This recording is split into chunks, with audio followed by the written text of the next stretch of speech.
तो इस देश को बदलने के लिए लगा हुआ हूँ। देश को बदलने के लिए हमारा भी, हम्म। हमको भी जोड़ लीजिए अपने अपने जरूर ग्रुप में जरूर, जोड़ आप लीजिए। हमारे साथ हैं, हमें मालूम है। जी जी। और बताइए आप।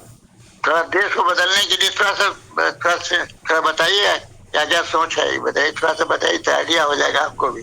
एक काम, अच्छा पहले तो मैं आपको ये समझा दूं कि जी बदला हुआ देश होगा क्या।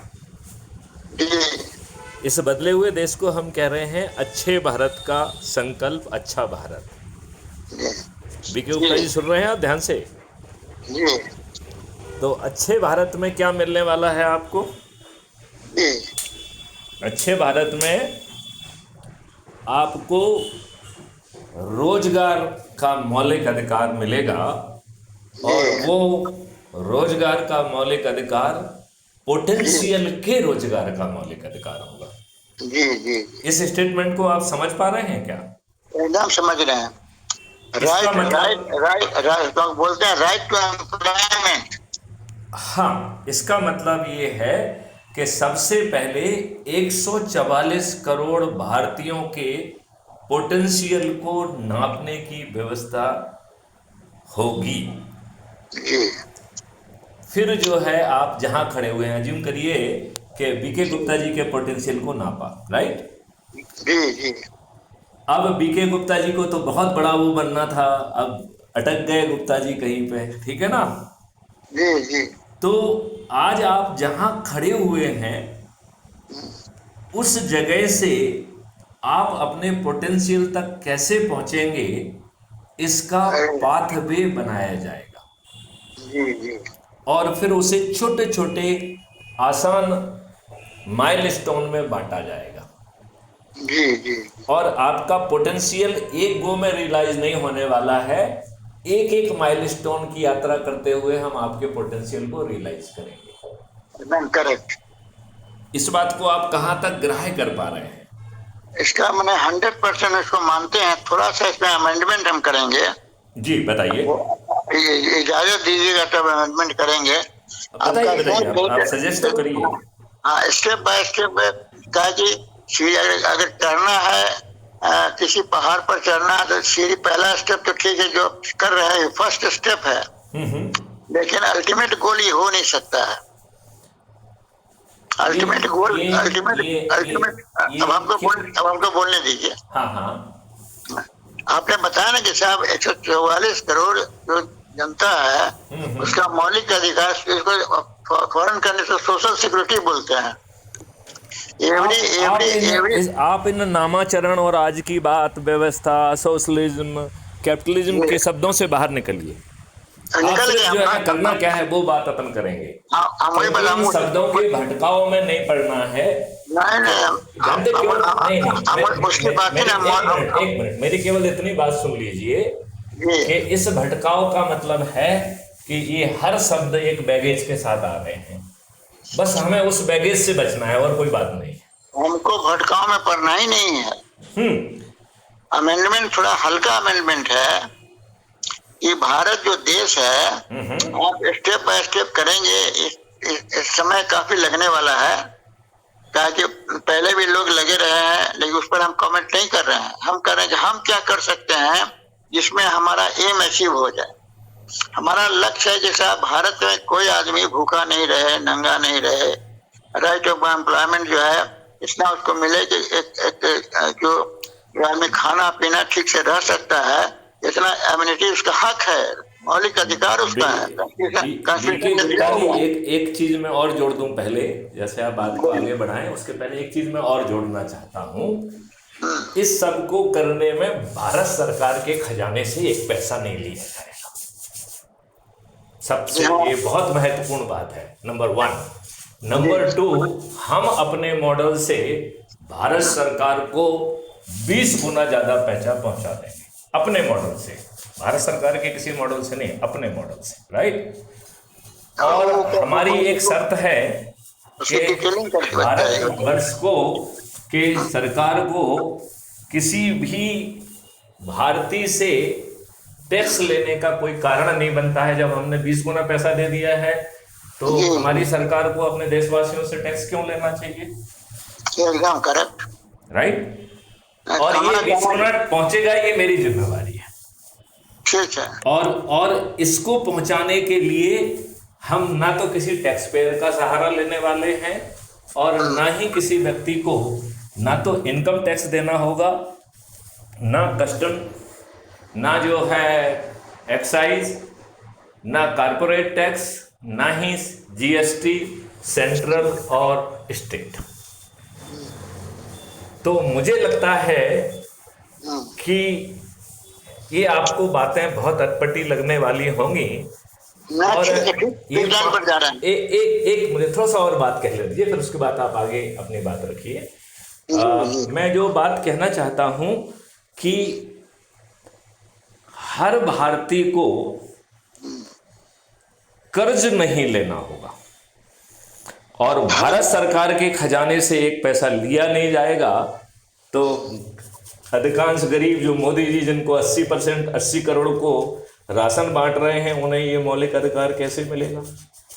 ये प्रश्न आपके जहन में जरूर आ रहा होगा। आ रहा है कि नहीं आ रहा है?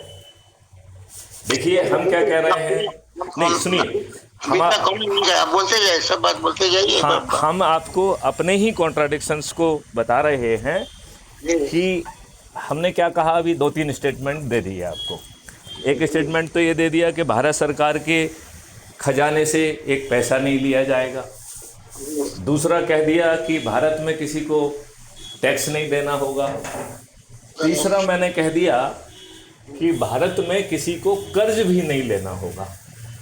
तो फिर विडंबना ये है कि गरीब गुरबा जो 80 करोड़ लोग जिनको माननीय नरेंद्र मोदी जी राशन बांट रहे हैं, उन्हें ये मौलिक अधिकार कैसे मिलेगा? ये आपके जहन में प्रश्न जरूर आ रहा होगा। जी आ रहा है कि नहीं आ रहा है? जी बोलते जाइए, सुन रहे हैं सब। हाँ, तो इस मॉडल में ऐसी व्यवस्था है कि हमें भारत सरकार से बिना पैसे लिए हम इस मॉडल के तहत धन का निर्माण कर पाएंगे। और वो धन जो है, देखा जाए तो हमारी जो पहले वाटर इकोनॉमी होती थी, एक कॉन्सेप्ट कहीं ना कहीं वहाँ से लिया गया है। तो आप यदि ध्यान करें, पहले क्या होता था कि किसान जो भी काम करता था सभी लोग उसमें सहयोग करते थे। जब उसकी फसल आती थी तब उन सब लोगों को भुगतान हो जाता था। यही होता था कि नहीं होता था? एकदम ठीक बोल रहे हैं। हाँ, अब हमने क्या कहा कि आजकल ना तो इतना किसी को धैर्य है कि वो वेट करे, उसे विश्वास नहीं है कि मिलेगा कि नहीं मिलेगा। तो हमने इसके लिए कॉन्सेप्ट निकाला राष्ट्रीय संपदा का निर्माण। राष्ट्रीय संपदा तो ये भारत सरकार की संपदा नहीं है। राष्ट्रीय संपदा में भारत सरकार का एक पैसा लगने वाला नहीं है, बट उसका नाम राष्ट्रीय संपदा दिया है जिससे कलेक्टिव ओनरशिप का इंडिकेशन हो। और ये 5 मौलिक अधिकार जो है इसी राष्ट्रीय संपदा के निर्माण से नीचे जमीन पे उतारे जाएंगे। ठीक है ना?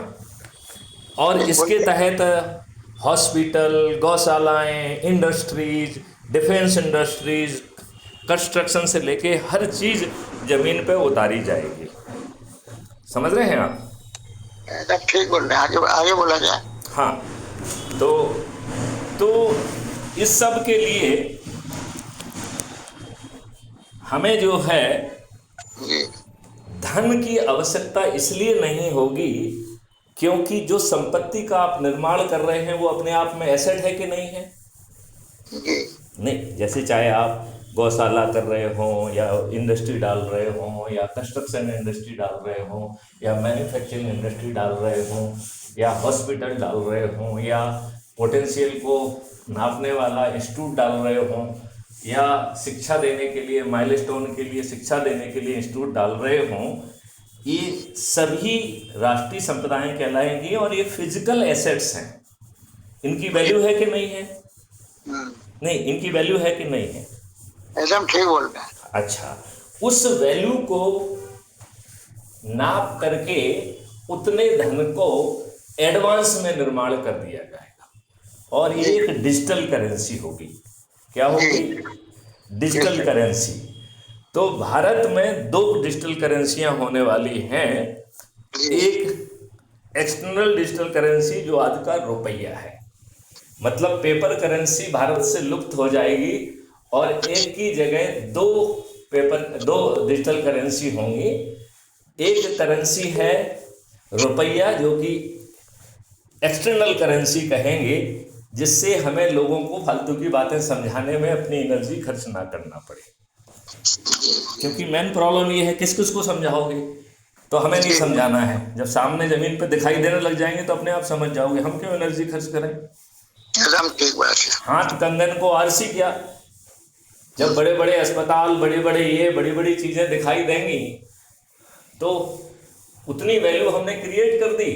उतनी डिजिटल करेंसी जैसे ही हम उस संपदा को अनुमोदित करेंगे वो ऑटो क्रिएट हो जाएगी।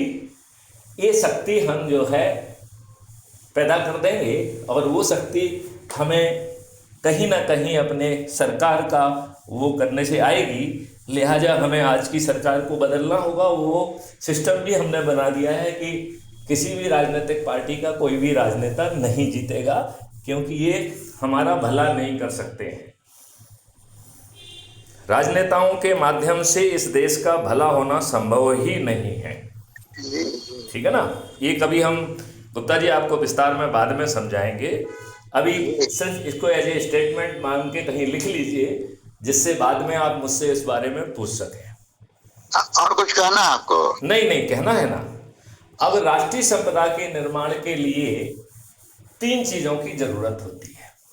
एक होती है धन, जिसको अनुमोदन के साथ ही वो धन पैदा हो जाएगा, और ये अनुमोदित करने वाले आज के IAS IPS और ब्यूरोक्रेट्स नहीं होंगे। ये वेल ट्रेंड वो लोग होंगे जो फैसिलिटेटर का काम करेंगे। आज के ब्यूरोक्रेट्स तो दुष्ट हैं, वो रेंट सीकिंग बिहेवियर चाहते हैं खुद के लिए और नेताओं के लिए। तो हर जगह ये दुष्ट लोग अपने शेयर को मांगते हैं, अपने लिए वो मांगते हैं, अपने लिए पद मांगते हैं, सब दुष्टता करते रहते हैं कि नहीं करते रहते। जी। लिहाजा इसको अनुमोदन करने के लिए वेल ट्रेंड ऐसे लोगों को क्रिएट किया जाएगा जो वैल्यू एडिशन करते हुए हर प्रस्ताव को एक लॉजिकल प्रैक्टिकल रास्ते पे लेके जाएंगे, और उसके अनुमोदन के साथ ही उतना धन जो है डिजिटल करेंसी क्रिएट हो जाएगी, राइट। अब आपकी राष्ट्रीय संपदा मूर्त रूप लेने में उसका गेस्टेशन पीरियड मान लीजिए 5 साल है, राइट। और अज्यूम करिए कि उस राष्ट्रीय संपदा की जो वैल्यू है वो 1000 करोड़ है, और ये मान लेते हैं कि उस राष्ट्रीय संपदा को जमीन पर उतारने के लिए हर वर्ष हम 5 साल तक यदि 200 करोड़ खर्च करेंगे तब वो मूर्त रूप लेगी, राइट। तो 1000 करोड़ के बराबर भारत विकास निधि एक internal digital currency auto create हो जाएगी, that will be against the solid asset. ये कोई मतलब आज जो आप जो पेपर छाप रहे हो, करेंसी छाप रहे हो, जिसका कोई रिलेवेंस नहीं है, जिससे केवल इन्फ्लेशन होता है और मुद्रा का डीवैल्यूएशन होता है।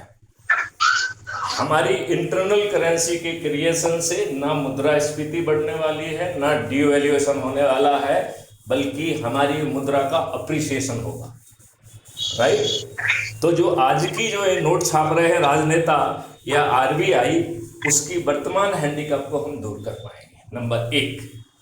दूसरी बात है कि राष्ट्रीय संपदा के निर्माण में धन के साथ साथ जो है हमें एक दूसरी चीज की जरूरत होती है गुप्ता जी, वो है ट्रेन्ड मैन पावर। आज जो ये दुष्ट लॉर्ड मैकाले की शिक्षा व्यवस्था है, ये बकवास आपको पढ़ाती है, जिसका 90% हिस्सा कभी उपयोग में नहीं आता है, और हर इंडस्ट्री को अपने रिक्रूटों को, अपने ट्रेनीज को, अपने ट्रेनी ऑफिसर्स को खुद ट्रेन करके प्रैक्टिकल ट्रेनिंग देना होती है। देना पड़ती है कि नहीं देना पड़ती है? देना पड़ती है ना। अब यदि हम पोटेंशियल को रियलाइज करते हुए ये सब चीजें उसको उसके माइलस्टोन के साथ ही उसको दे दें, और उसमें 4 चीजों को देंगे। एक संस्कार, दूसरा शिक्षा, तीसरा स्किल सेट, और चौथा होगा टेक्नोलॉजिकल इनेबलिंग। जी जी क्या आपको मेरी बात समझ में आ रही है? Are we together on this point? जी, एकदम ठीक है। बिल्कुल ठीक है, राइट। अब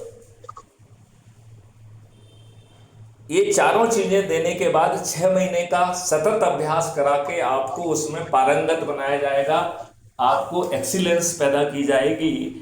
हमारा व्यक्ति जो है ना, ये बेकार का आदमी नहीं होगा, बल्कि एक well trained, well rehearsed, well practised एक प्रोफेशनल बन जाएगा, राइट। और उसे एक सर्टिफिकेट ऑफ एक्सीलेंस दिया जाएगा उस माइलस्टोन का, और हर माइलस्टोन जो है वो राष्ट्रीय संपदा से मैप है। तो जैसे ही आपको एक्सीलेंस सर्टिफिकेट मिलेगा, आपको उस राष्ट्रीय संपदा के रियलाइजेशन के लिए आपको वहां भेज दिया जाएगा। इन दो चीजों से अभी तक हमने एक चीज तो ये हासिल कर ली है। सुनिए ना गुप्ता जी, कुछ इम्पोर्टेंट फोन से भी आ रहा है, हम 1 घंटे में फोन करें फिर बाद में। बिल्कुल ठीक है, मैं बस इसको 2 मिनट में समाप्त करता हूं, फिर आप अपने कॉल को अटेंड कर लीजिए, अच्छा, क्योंकि इसको लॉजिकल हम इस बात तक पहुंचा दें। हाँ हाँ, एक तो ये हो गया कि अर्थ की हमने व्यवस्था कर दी, दूसरा हमने मैन पावर को ट्रेंड करके एक्सीलेंस बनाते हुए, सर्टिफिकेट देते हुए, बिना किसी कंपटीशन के हमने उसे राष्ट्रीय संपदा के निर्माण को के लिए उपलब्ध करा दिया। हाँ जी बोला जाए। हेलो। हाँ हाँ, अच्छा। अब इसके बाद तीसरी चीज की जो जरूरत पड़ रही है वो है भूमि की, राइट। खुल जाती है हर चीज के लिए, राष्ट्रीय संपदा के निर्माण के लिए, यदि आप गौशाला बना रहे हैं, इंडस्ट्री बना रहे हैं, भूमि चाहिए होगी कि नहीं चाहिए होगी? आज आपको भूमि कैसे मिलती है? अंग्रेजों की हड़प नीति के तहत, जिसको आप लैंड एक्विजिशन एक्ट कहते हैं, उसको मैथिली शरण गुप्त फॉर्मल डीजीपी अंग्रेजों की हड़प नीति कहते हैं। क्या कहते हैं? अंग्रेजों की हड़प नीति, जिसके तहत आज के दुष्ट राजनेता राष्ट्रहित के नाम से जमीन का अधिग्रहण करते हैं और कैपिटलिस्ट को बांट देते हैं, जो उससे करोड़ों रुपए खर्च जो है ना पैदा करते हैं, और बेचारा जो गांव का जो आदमी है, किसान है, वो जो है दारू पीकर बर्बाद हो जाता है, उसके हाथ में कुछ नहीं बचता है। यही हो रहा है कि नहीं हो रहा है? हो रहा है, करेक्ट करेक्ट। हम इस लैंड एक्विजिशन एक्ट को खत्म कर देंगे जी, और उसकी जगह एक दूसरा एक्ट लेके आएंगे, जिसका नाम होगा लैंड ओनरशिप क्लब एक्ट। एकदम ठीक बोल रहे हैं। तो आज के बाद कोई भी लैंड ओनर अपनी लैंड से वंचित नहीं होगा। उसकी लैंड राष्ट्रीय संपदा में पहुंच जाएगी, लेकिन वो लैंड ओनर्स क्लब का सदस्य बन जाएगा, और राष्ट्रीय संपदा जो कमाएगी उसका प्रोपोर्शनेट बेनिफिट जो है लैंड ओनर्स के क्लब को जो है ना उपलब्ध होंगे जी। मतलब आप लैंड के मालिक भी हैं, और जो राष्ट्रीय संपदा कमा रही है वो प्रोपोर्शनेट आपको मिल भी रहा है। लिहाजा आपको मना करने का या कुछ करने का हक होना चाहिए क्या? जी, नहीं होना चाहिए जी। तो वो एक्ट में प्रावधान होगा कि जब मालिक आप हैं और आपको उसका फायदा भी मिल रहा है, तो आप अपनी लैंड को मना नहीं कर पाएंगे। एकदम करेक्ट, राइट। अब हमने राष्ट्रीय संपदा के निर्माण के लिए तीनों चीजें की व्यवस्था कर दी, धन की, ट्रेंड मैन पावर की, और भूमि की। जी। उससे हम इंडस्ट्री भी खोलेंगे, सब चीज खोलेंगे।